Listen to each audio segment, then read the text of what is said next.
Satan wood, as I like to call it.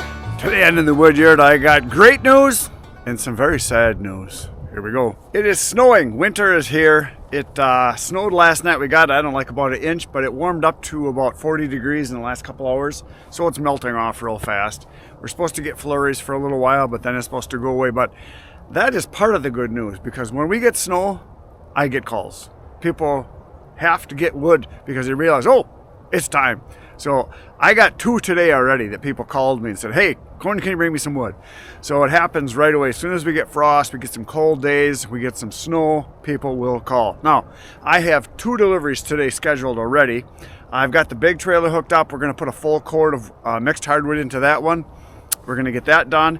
And then I'm going to disconnect it. We're going to fill up my little dump trailer with a 1/3 of a cord, a face cord, a rick or anchor of oak.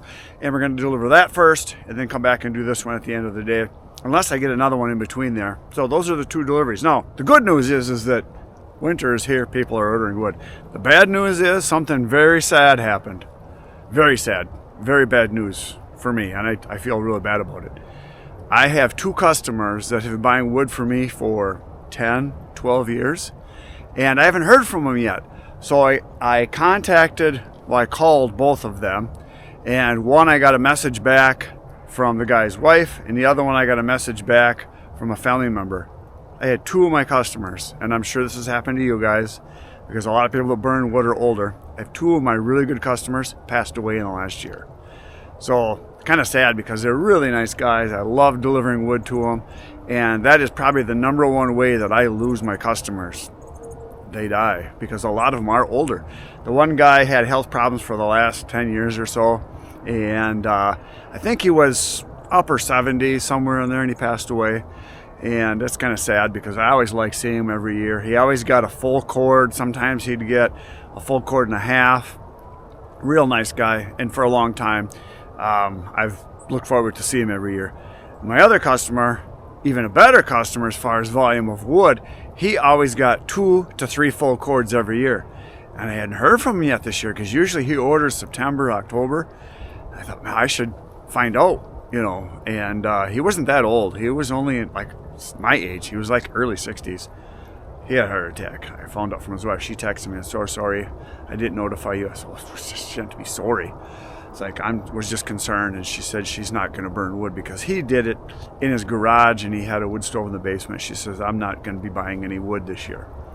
So both of them, I didn't talk to them. I just got a message back from them. So it's sad to lose customers. And in talking with my brother Ken, he said the same thing. He's got a lot of elderly people that he delivers wood to, because a lot of them, where he is, they heat with wood, and they're not capable or able to cut wood anymore from themselves for their boiler or their stove, because they are elderly. And my brother Ken said the same thing. Every year he loses 1 or 2 people that are old and they die. I mean, it's 100% chance it's going to happen to all of us. So it's just sad that that happens. I hate to lose them that way. So this one I'm going to be loading right here, this is for a brand new customer. So that's a good thing. So I do get replacements. I'd say this year I've already picked up a good 6, 7, maybe even 8 brand new customers. Brand new. So that's a good thing. So, okay, enough sadness for now. We're going to go load up some wood.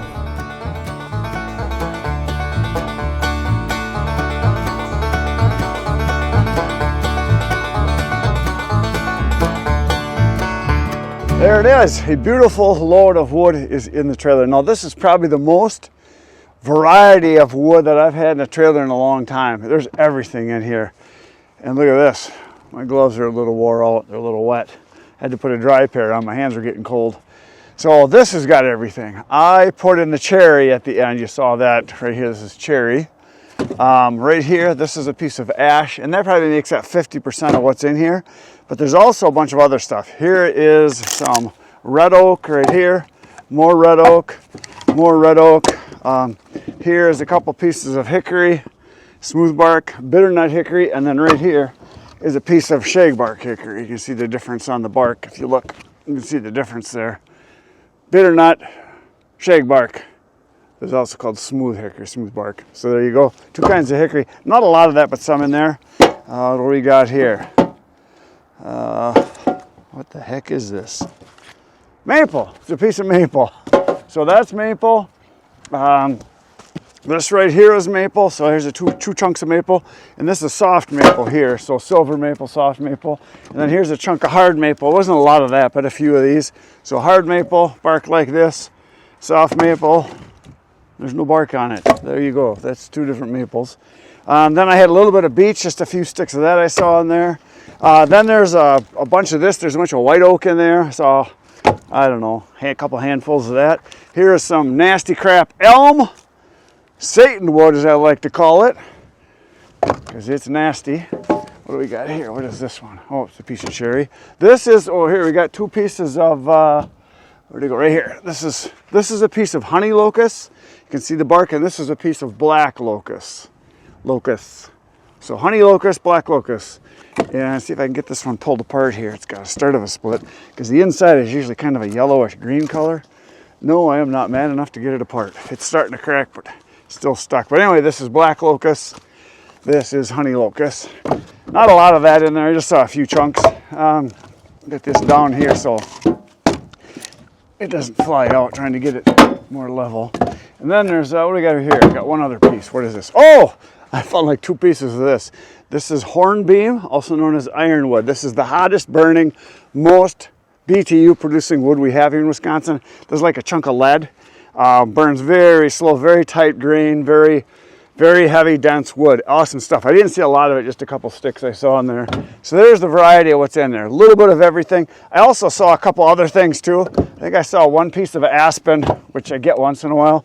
And the reason there's the variety in here that there is that when I get a load of mixed wood in from like a log truck or stuff I'm getting from tree service, I don't really sort it out if it's just a variety of things.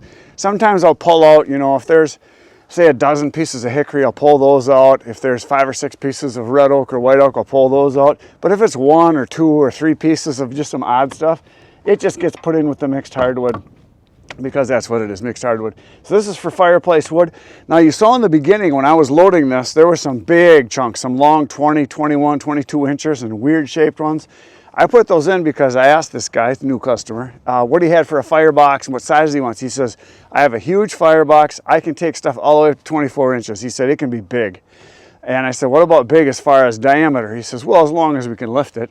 So I threw some big ones in there on the bottom, and then the rest of the nice stuff is on top. And I purposely did that because when he goes to put this in his racks, he said he's got 3 racks, the metal racks that are 8 feet wide, 4 feet high. He's got 3 of them, so this will fill it.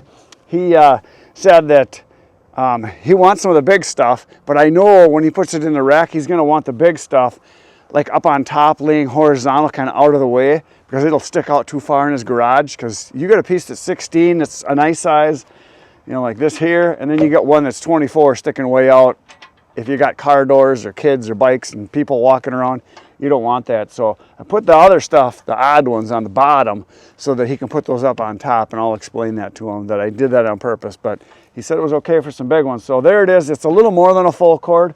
If I was to go just to this, right here, if you guys can see over here, I'll aim the camera over here.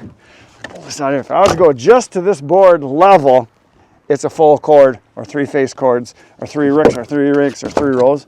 But I got a little bit of a crest to it, so a little bit extra, which is no problem. Anyway, nice bunch of wood here. So we're gonna go park this, and I'm gonna get my little trailer, and we're gonna load up a face cord, 1/3 of a cord of oak for my first delivery. Go do that, disconnect the trailer, and come back and hook up this one, and then do this one a little bit later. So starting to snow a little bit more now. We're supposed to get snow showers for the next couple hours, but they said this afternoon the sun could come out, so hopefully it will, because it's only about 35, 36 degrees. I'm kind of getting cold standing here. Okay, I'm gonna shut up now and go deliver some wood.